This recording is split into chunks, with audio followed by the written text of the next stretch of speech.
Y vamos a darle la bienvenida a nuestro primer invitado, al doctor Mauro Andino, experto electoral. Doctor, buenos días. Gracias por aceptar la invitación. Vamos a hablar sobre la importancia que tiene el voto nulo. Buen día, ¿cómo está, doctor? No tenemos audio nosotros acá, doctor. Tal vez tiene muteado el audio. Mil disculpas. Muy buenos días, un gran inicio de semana, un gusto poder compartir junto a ustedes y a las órdenes para responder sus interrogantes. Gracias, doctor. Bueno, el candidato Yacu Pérez está pidiéndole a sus seguidores o a sus votantes que se vayan por el nulo. ¿Usted cree que el voto nulo vaya a tener una representación importante dentro de esta segunda vuelta electoral? A ver, efectivamente existe un llamamiento al voto nulo para esta segunda vuelta por parte principalmente del candidato Yacu Pérez y por supuesto por algunas organizaciones de la sociedad civil y algunos actores de carácter político. Yo creo que uno tiene que contextualizar los hechos más allá de lo jurídico porque sin duda el artículo 147, numeral 3 del Código de la Democracia, señala que para que se declare la nulidad de unas elecciones, podrá ser causal de aquello el hecho de que el nulo, el voto nulo, supere el umbral del 50% y sea prácticamente el voto ganador en relación o en comparación a las demás opciones políticas que compiten en la contienda electoral. Ahora, en estricto derecho también hay que decir que existe un vacío en el Código de la Democracia. Porque si bien esto se señala en el artículo 147, numeral 3 del Código, usted no encuentra qué es lo que hay que hacer en caso de que esto llegara a consumarse en la segunda vuelta electoral. Es decir, no le dice explícitamente el Código de la Democracia que si el voto nulo llegara a superar el 50% de los sufragios en comparación a los votos que podrían obtener o Andrés Arauz o el señor Lazo, no le dice el Código, bueno, habría que convocar nuevamente a una elección con estos mismos contendores para repetir la segunda vuelta o en su defecto convocar a todo un proceso electoral nuevamente con una primera vuelta y con una potencial segunda vuelta. Es decir, no está establecido eso de forma explícita, taxativa, clara en el Código de la Democracia. Eso en lo jurídico, pero yo le decía contextualizar también este hecho a nivel político porque es muy complejo que una opción como el voto nulo pueda trascender y pueda sobrepasar estos umbrales que hemos mencionado.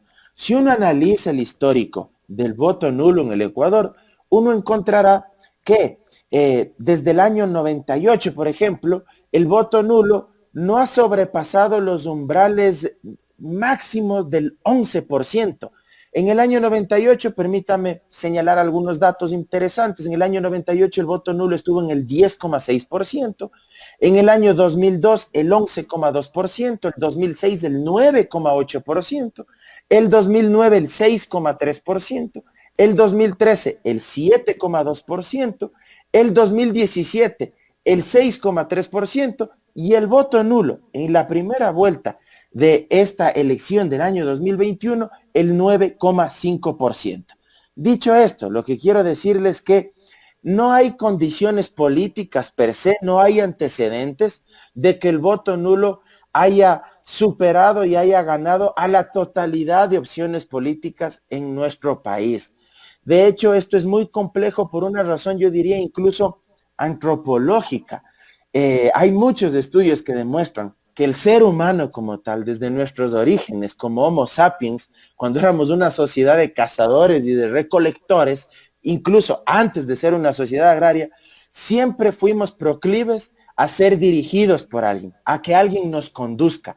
Es decir, aunque exista un gran contexto y un gran aire de desinstitucionalización, de desconfianza, de descrédito en contra de la clase política ecuatoriana y en contra de los partidos políticos, la gente finalmente termina por decantarse por alguien, por elegir a alguien. ¿Por qué? Porque necesita ser dirigida, necesita ser conducida, y lo digo en el buen sentido, ¿sí? No digo que seamos un conjunto de autómatas que sin alguien no podemos hacer nuestras cosas y que necesitamos que alguien nos las dé haciendo. No digo eso. Pero sí necesitamos que en una comunidad política alguien pueda conducir, pueda liderar. y finalmente, por más desilusión que exista, se termina votando por una u otra opción política. Aunque un líder como Yacu Pérez esté pidiéndole a sus seguidores que vote nulo, bueno, yo también creo en esa tesis, la que usted dice, doctor, porque al final la gente, aunque tal vez no sea afín a ese candidato, a esos dos finalistas, tal vez cree que uno va a ser mejor que el otro. Efectivamente, Jaime, porque, mire, algo que hay que tomar en consideración igual, no es que porque el señor Pérez u otro líder político de este país le dice a su electorado o a quienes confiaron en él en la primera vuelta, voten nulo o voten por tal o cual opción política, automáticamente ese conjunto de electores se van a depositar o se van a trasladar en esa opción política que él está promoviendo. Porque no hay que olvidarse que el voto nulo también es una opción política y de hecho es una opción política legítima, democrática, que también tiene otras implicaciones, también tiene otros simbolismos, otros significados. Pero lo que sin duda alguna no sucede aquí es que porque ese líder diga voten nulo o voten por tal o cual candidato, automáticamente se van a endosar esos votos. Ahí sí recojo algo que dije igual hace un momento, en mi primera intervención. El electorado no es un conjunto de autómatas o de robots que pueden ser programados por ese líder y que una vez que disponga por quién o por qué opción política hay que votar, o si es que hay que sufragar a través del voto nulo, automáticamente van a hacerlo. No, de ninguna manera. Las sociedades modernas, la sociedad de la globalización como la que vivimos en la actualmente, de la información, de las nuevas tecnologías de la información y la comunicación, son sociedades muy complejas, donde confluyen una diversidad de intereses, una multiplicidad de causas, de reivindicaciones, que hacen que seamos mucho menos homogéneos de lo que éramos décadas atrás. Y eso hace que la gente termine decantándose, reitero, por una u otra opción política, porque además, en condiciones de inestabilidad institucional, de conflictividad social, en un escenario donde la situación económica es profundamente crítica y además en un escenario de pandemia, donde hemos visto perder la vida a más de 50,000 ecuatorianos y ecuatorianas, sin duda el electorado es proclive a buscar una opción que le provea de esperanza, de ilusión, que trate de darle respuestas y que le hable a él como electorado para tratar de salir justamente de esta crisis y de este atolladero en el que nos encontramos actualmente. Doctor, ¿y el voto nulo le podría ayudar a uno de los dos candidatos? ¿Tendría algún peso para los dos candidatos? Entendamos cómo funciona ya en la contabilización de los votos. Ahora en esta segunda vuelta es mucho más fácil realizar, digamos, un ejercicio, reitero, sobre la base de lo que dice el 147 numeral 3 del Código de la Democracia, más allá de estos vacíos que yo le había señalado, pero ¿cómo se contabiliza?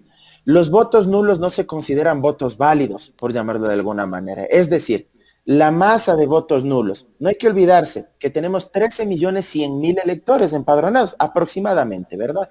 13.100.000 electores empadronados en el registro, en el padrón electoral del Consejo Nacional Electoral. De esos 13.100.000 electores, póngale usted que exista un ausentismo en números redondos, algo tentativo voy a lanzar, póngale un ausentismo de un 20%, ya que podría ser menos incluso, podría ser tal vez del 18, el 17%, incluso menos, pero póngale el 20%, sáquele ese 20% de esos 13.100.000 electores. Esa cifra que quede ahí, hágale usted un cálculo, digamos que terminan sufragando, solo es un ejemplo, de esos 13.100.000 electores terminan sufragando 10 millones, solo es un ejemplo, 10 millones de electores y de esos 10 millones, digamos que hay 2 millones de votos para Andrés Arauz y 2 millones igual de votos para el señor Lazo, y que hay 6 millones de nulos. Si es que esos 6 millones de nulos existen como tal, en el ejemplo que le pongo, automáticamente estaría ganando esta opción política y ninguno de los dos candidatos tendrían que ser designados como presidente de la República, porque el voto nulo les ganó a ambos, porque está superando el umbral del 50%. Es decir, el voto nulo, perdón que le interrumpa, es decir, el voto nulo tendría que superar la votación de los dos candidatos. Exactamente. Para que pueda ganar. Exactamente, el voto nulo tiene que superar a ambas opciones políticas. Por eso es que en la primera vuelta, igual para que se anule la elección, el voto nulo tenía que superar la votación total de los 16 binomios presidenciales. Los 16 binomios presidenciales tenían que haber obtenido el 49% y el voto nulo el 51%. En esta segunda vuelta, el voto nulo tendría que sacar el 51% de los sufragios y las dos opciones políticas no superar ese 50%, no superar el 49%. Eso tendría que pasar, lo cual, reitero, es muy complicado. Y los votos nulos efectivamente no se contabilizan, eso sí ya, Jaime, no se contabilizan en la práctica a favor de una u otra opción política, que es algo que a veces también se pregunta y es muy reiterativo. A mí me han consultado, pero me dicen que o es verdad que el voto nulo terminará por favorecer a una u otra opción política. Falso, no favorece a ninguno porque el voto nulo sale, se saca a un lado esas papeletas del voto nulo y no se contabilizan. Si es que de los 10 millones de sufragantes hay 1 millón de votos nulos, 1 millón de votos nulos, ese millón de votos nulos no se contabiliza, se saca a un lado ese millón de papeletas y solo los 9 millones de votos que han sido consignados en favor de la opción política Andrés Arauz o de la opción política Guillermo Lasso, se contabiliza y de ahí se sacan los porcentajes para establecer quién ha obtenido la mayoría absoluta de los sufragios válidos, de los votos válidos. Solo favorecería que en este caso los que votaron por los otros candidatos voten nulo todos. Ahí favorecería al candidato que ganó en la primera vuelta. Eso va a ser difícil. Exactamente, o sea, reitero, los indicadores del histórico electoral, los que le mencioné igual en mi primera intervención, demuestran que el voto nulo en el mejor de los casos sobrepasó apenas el umbral del 11%, pero en el mejor de los casos. Ahora, yo le decía, el voto nulo también Pero esta tiene vez va a superar el 11%, tal vez, doctor. Es probable, puede ser que supere, sí, pero mire usted que en la primera vuelta el voto nulo estuvo bordeando el 9%, el 9,5% el voto nulo en la primera vuelta. Ahora, uno podría asumir o interpretar que tal vez 2, 3 puntos más podría subir. Póngale usted un 12%. Pero aún así yo le veo complejo, le veo difícil, la verdad. Pero reitero, el voto nulo también tiene otro tipo de significaciones, otro tipo de implicaciones en lo político, en lo simbólico, en lo social. Porque si ese voto nulo es alto, como muchos lo están promoviendo, sin duda alguna es el fiel reflejo de una sociedad que está hastiada de su clase política, que está rechazando las opciones que han llegado a la segunda vuelta, pero que en general rechaza ese electorado la institucionalidad del Estado. ¿Sí? Que no confía en los políticos, que no confía en las instituciones, que no confía en los gobiernos, que no confía en las élites gobernantes y en las élites participantes dentro del proceso democrático. Sin duda ese reflejo tiene esa marca registrada el voto nulo. Y los que votan nulo también anhelan o apelan a otras cuestiones. Por ejemplo, a que justamente sea tan alto el voto nulo que sea una especie de llamado de atención, un grito desesperado, por llamarlo de alguna manera, del elector en contra de esa clase política. Porque lo que les están diciendo en pocas palabras es, no nos representan, no nos sentimos representados ni con ustedes, ni con sus propuestas, ni con sus planes de gobierno. No nos sentimos representados por este sistema de partidos. Queremos que se reinstitucionalice o que se reestructure todo. Entonces también es un llamado a los actores políticos para que sean sabios, por llamarlo de alguna manera, para que sean inteligentes, sean receptivos e interpreten lo que significa en la práctica también un gran caudal del voto nulo que podría darse en esta elección, pero reitero, yo ahí sí le apuesto y me atrevo a hacerle una apuesta, no creo que el voto nulo llegue a unos umbrales tan altos como algunos sospechan. El histórico electoral así lo demuestra y el ser humano siempre es tendiente a ser dirigido, a elegir a alguien, a confiar en alguien para que conduzca a la comunidad política, a la masa, y en este caso en los estados modernos, pues en una democracia representativa, opera de manera muy similar. ¿Y qué representación tiene el voto en blanco? La gente que va a la elección ni siquiera se acerca donde está el biombo, simplemente dobla la papeleta y la guarda. Perfecto, y es una muy buena pregunta. El voto en blanco, en cambio, se suma únicamente al ganador, pero cuando este ganador ya ha obtenido el número total de sufragios que le permite ganar la dignidad. ¿A qué me refiero? Le pongo el ejemplo de la primera vuelta. Igual, varias personas me planteaban en la primera vuelta y me decían, me preguntaban, ¿qué ocurre, Mauro, si es que voto en blanco? Me dicen que con el voto en blanco favorezco a tal o cual opción política. Mentira, en la práctica no es así.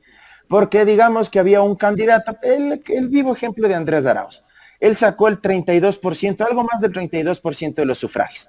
Y algunas personas creían que votando en blanco se sumaban al que quedó en primer lugar y que eso iba a hacer que él eleve su porcentaje de votos para que pueda superar el 40% en la primera vuelta y gane en una sola vuelta. No, no es así. Solo en el caso de que Andrés Arauz habría superado el 40% con los votos que se le asignaron a él, ahí los blancos se sumaban al ganador. ¿Sí? Pero siempre y cuando él, con los votos suyos de él, habría sobrepasado ya de inicio el 40% de los sufragios. O la otra posibilidad que existe en la primera vuelta, que la Constitución lo permite, que el ganador de la primera vuelta sobrepase el 50% de los votos y eso hace que usted ya gane directamente la presidencia sin necesidad de que existan los 10 puntos de diferencia con el inmediato perseguidor, que eso tiene que aplicarse cuando usted sobrepasa solo el 40%, ¿verdad? Solo ahí los blancos se suman. En este caso, en la segunda vuelta, ¿qué tendría que pasar? El ganador de la segunda vuelta, ¿sí? Sacando a un lado los votos nulos, no hay que olvidarse de eso, los votos nulos no se contabilizan, sacando a un lado esos votos nulos y al que gane la segunda vuelta, a los votos, al número de sufragios que ha tenido a su favor, al final, ya cuando se sabe que él es el ganador, se le suman los blancos como una señal de que ese elector simplemente se sumaba al pronunciamiento de la mayoría, aunque también puede ser una señal o un símbolo de que ese elector simplemente no se decantó por nadie, ninguno le convenció, ninguno llegó a satisfacer sus expectativas, sus demandas, pero el voto blanco en la práctica tampoco favorece a nadie, simplemente se contabilizan al ganador, al que ha obtenido los votos en su favor y ha sobrepasado los umbrales, ha sobrepasado el 50% en esta segunda vuelta de los votos válidos entre las dos opciones políticas. Doctor, ¿no podríamos pensar tal vez que este voto en blanco podría ser un voto un poco irresponsable del elector? No me gusta hablar tanto de irresponsabilidad porque es de alguna manera por último como voto nulo. estigmatizar. Sí, pero también es una opción, ¿verdad? Tal vez el voto nulo de plano es un rechazo, ¿verdad? A esas opciones políticas, porque el voto nulo, fíjese usted, no solo es la cruz en la papeleta, esa X en la papeleta, sino que también es una palabra de cariño, entre comillas, en contra de las opciones políticas, o un dibujo, o una marca, o por último arrugar la papeleta, provocarle tachaduras, enmendaduras, en fin. Todo eso implica el voto nulo, ¿verdad? Insultos, ofensas a las opciones políticas o a la clase política. El voto en blanco tal vez no es un rechazo tan explícito, pero tal vez lo que ahí está diciendo el elector es, yo alzo los brazos, no me decanto, no me la juego por ninguna de las opciones políticas porque tampoco me han convencido. Y miren, yo lo que prefiero es no caer tal vez en esta expresión tan simbólica de tachar la papeleta, pero simplemente la deposito en blanco. Reitero, no quisiera ser tan duro en etiquetar o en caracterizar qué implica el voto nulo o blanco, si es irresponsable o si no es irresponsable, porque al final del día no deja de ser también una expresión del elector. Y es una expresión, reitero, legítima, democrática, que apela también a llamar la atención a ese sistema de partidos que de pronto no ha conectado con el elector, con el ciudadano, que no ha sido capaz de transmitirle propuestas que le hagan sentir que existe un mejor mañana, que existe la posibilidad de encontrar un camino de esperanza y de realizaciones personales y colectivas para la masa de electores. Entonces hay muchas significaciones también en ese tipo de voto. Doctor, bueno, pasándonos de coles a nabo. Ya se proclamaron los resultados oficiales de la primera vuelta, ya se hizo el debate presidencial, pues ya ahorita ya vemos que el camino está expedito pues para la segunda vuelta electoral y que por lo menos ya hay dos candidatos en firme que están compitiendo de tú a tú. Efectivamente, en este mismo espacio hemos conversado y hemos dialogado sobre todos estos escollos que se han ido levantando en el proceso electoral ecuatoriano. La segunda vuelta no estuvo ajena igual a estos inconvenientes, desde que se anunciaron los resultados del sistema de conteo rápido en la primera vuelta, el domingo 7 de febrero. Eso ocasionó muchos problemas, error grave del CNE, porque generó un conflicto entre el segundo y el tercero, generó una expectativa en el candidato Yacu Pérez y en su electorado. Eso desembocó a su vez en los recursos, tanto en las objeciones en sede administrativa como los recursos o el recurso subjetivo contencioso que presentó en el tribunal. Fue resuelto, creo yo, en derecho, apegado a lo que señala el Código de la Democracia, y esto a su vez devino en que finalmente se puedan proclamar los resultados de manera oficial. Fíjese usted, el día sábado, un día antes a la realización del debate presidencial de esta segunda vuelta. Creo que el debate de ayer igual es un elemento importante que a un segmento importante, significativo del electorado le permitirá tomar mejores decisiones de cara a las elecciones del 11 de abril. Creo que aún hay que irlo analizando, creo que aún hay que ver qué efectos tiene este debate durante el transcurso de esta semana. No creo que sea inmediato, porque aún hay relatos, narrativas que están ahí latentes de lo que se dijeron unos y otros el día de ayer en este debate de los dos finalistas. Creo que el post-debate va a ser clave, es decir, ¿quién de los dos es capaz a través de sus equipos de campaña, a través de sus equipos en redes sociales, cómo actúan también los medios hegemónicos, los medios de comunicación masiva, los grandes canales nacionales, los periódicos, las radios igual, cómo actúan en la réplica o en la continuación, en la reflexión del debate? Es decir, ¿qué se posiciona más en la conversación cotidiana, en el día a día, a partir de hoy lunes? ¿Qué conversamos con nuestros allegados, con nuestros familiares, con nuestros amigos, vecinos, conocidos, en la tienda, en el taxi, en el bus, en el trabajo? ¿Qué relato se posiciona sobre quién dejó más elementos en el imaginario de la sociedad y qué propuestas probablemente se afincaron más, o qué frases también, porque no necesariamente fueron propuestas? De hecho, ayer muchas frases fueron las que retumbaron más en la percepción de la gente que las propuestas. Si usted se fija, propuestas hubo, pero siempre en el marco de muchas generalidades, en el qué, pero poco se decía en el cómo se lo va a hacer. Claro, el formato también del debate muy mal diseñado, unas preguntas que en la práctica no eran preguntas, eran intervenciones de la moderadora. No era culpa de ella tampoco, porque estas preguntas, que no eran preguntas, reitero, sino reflexiones, comentarios de 3, 4 temas ahí mismo, fueron diseñados por el Comité de Debates y por el propio Consejo Nacional Electoral. La moderadora lo que estaba haciendo era replicar lo que le habían pasado previamente. Entonces, muy mal diseñado el formato, muchos temas mezclados en una sola pregunta, entre comillas, que no permitía también un desarrollo fluido. Y esos videos preparados por el Consejo Nacional Electoral que nos quitaban fluidez, que nos quitaban dinámica, muy largos, muy extensos. El CNE quiso tener, creo yo, ahí el protagonismo sobre los grandes problemas y sobre el diagnóstico de la situación política, económica, social del país, cuando esas cuestiones que abordaba el CNE en esos videos larguísimos tenían que haber sido abordados por los candidatos. Entonces, muy mal diseñado, y realmente no hay que sorprenderse, porque yo sí lo digo abiertamente, este es el peor CNE de la historia que hemos tenido, así como el peor gobierno de la historia del señor Moreno. Totalmente de acuerdo. Esos videos, de alguna manera cortaron el desarrollo del debate. Yo creería que hubiese sido más el debate, o dedicado al debate totalmente, a que las dos personas que estaban convocadas, los dos candidatos, sean los anfitriones, pero pusieron videos, pusieron otras cosas, y yo creo que eso como que distrajo también. Y yo tengo una inquietud, doctor Andino. ¿Usted cree que la gente que vio el debate y que está indecisa por quién votar, se va a decidir ahora con lo del debate, o ya la gente está decidida a votar por su candidato? No creo, Jaime, la verdad. Le soy sincero, a mí el debate me dejó la sensación de que, para hacer un símil, como los partidos de ida y vuelta en un torneo, en un campeonato de fútbol, en Copa Libertadores, un partido de ida y vuelta o una final de campeonato, me parece que la serie quedó abierta. Yo no me atrevo a decir así abiertamente que hubo un gran ganador del debate. En algunas cuestiones lo vi mucho mejor a Andrés Arauz, sobre todo en el inicio del debate, lo vi mucho más solvente. En la parte técnica lo vi mucho más consistente.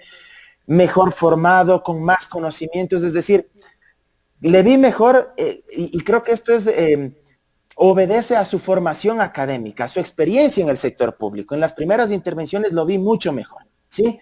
Ahora, hubo un momento del debate, sí, ya en el medio del debate, en que en cambio vi que se recuperó Lasso y lo vi más consistente, producto incluso, ahí sí ya debo señalarlo, también de su experiencia, ya 3 campañas presidenciales, se le vio más suelto, más consistente en su, probablemente en su semiótica, en su lenguaje no verbal, en el tono de voz, en eso lo vi ya más consistente a partir de un cuarto, la mitad del debate, en que como que se fue asentando.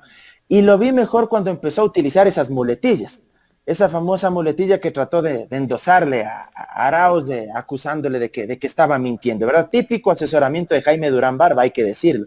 Es decir, no se anclaba mucho en lo técnico porque ese no es su fuerte, no es un tipo formado intelectualmente hablando Lasso. Y no lo digo por ser peyorativo, sino que es la verdad y lo pudimos observar al inicio del debate cuando se compararon las hojas de vida de ambos. Digo, no me estoy inventando nada y repito, no lo digo en un sentido peyorativo. Como él tiene, digamos, de alguna manera falencias en esa parte, claro, él empezó a jugar mucho con esta retórica, con estas frases que quedan mucho en el imaginario. Por eso yo le decía hace un momento, habrá que ver durante el transcurso de esta semana cómo operan ya el post-debate, los equipos de ambos candidatos. Cómo posicionan el relato, la narrativa en el imaginario de nosotros los electores para tratar de posicionar lo uno o lo otro. Y ahí hay muchos elementos con los que pueden jugar. Entonces, reitero, creo que no fue definitivo el debate. Creo que hubo momentos donde estuvo mejor el uno y hubo momentos donde el otro probablemente pudo haber estado mejor. También Arauz le golpeó mucho al inicio cuando le hincó 2 veces, preguntándole qué va a preferir, qué va a priorizar, si los intereses del país o los intereses de su banco. Y Lasso nunca le respondió eso. Y eso también quedó ahí latente, un tufo enorme en el ambiente sobre esa pregunta.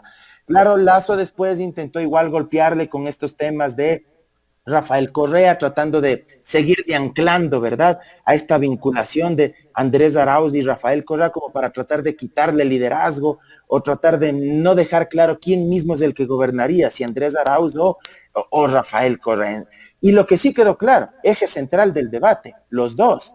Yo no recuerdo o no habré visto que 2 opciones políticas se deslinden tanto de un presidente de la República, que le hayan hecho tantos pierdos. O sea, realmente Lenín Moreno parecía pelota de ping-pong ayer, de un lado y al otro. O sea, a mí no me endoses porque yo, el uno, ¿no? Los 2 relatos, las 2 narrativas, o sea, fue el eje central del debate. El uno, sí, nosotros le apoyamos, le candidatizamos a Andrés Arauz, pero él traicionó porque ustedes, los banqueros, lo compraron. O sea, ese era el endoso que le hacía Andrés Arauz, ¿verdad? Y en cambio Lasso, endosándole, ustedes lo pusieron y son 14 años de responsabilidad de ustedes. Pero era impresionante.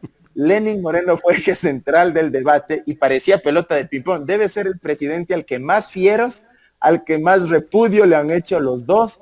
Y se sacudían pues los dos. Allá, llévate lo que el juego del plorón quedó corto. Se lo lanzaban a cada rato. Exactamente, y creo que eso fue el eje central del debate y hay que ver igual qué cree la gente de eso en estos siguientes días, con qué relatos se quedan más. Y los si memes. El responsable es la Revolución Ciudadana por haberlo apoyado y haberlo puesto, o el responsable es Lasso y la banca por haberlo cooptado ideológicamente y haber aplicado un plan de gobierno que era claramente de derecha y que no fue con el que ganó en el 2017. Veamos qué se posiciona más. Doctor, quiero agradecerle por haber aceptado este diálogo aquí en Ecuador en Directo. Gracias, Jaime, a usted y siempre a las órdenes. Un gusto. Gracias al doctor Mauro Andino, experto electoral aquí en el programa Los Especialistas.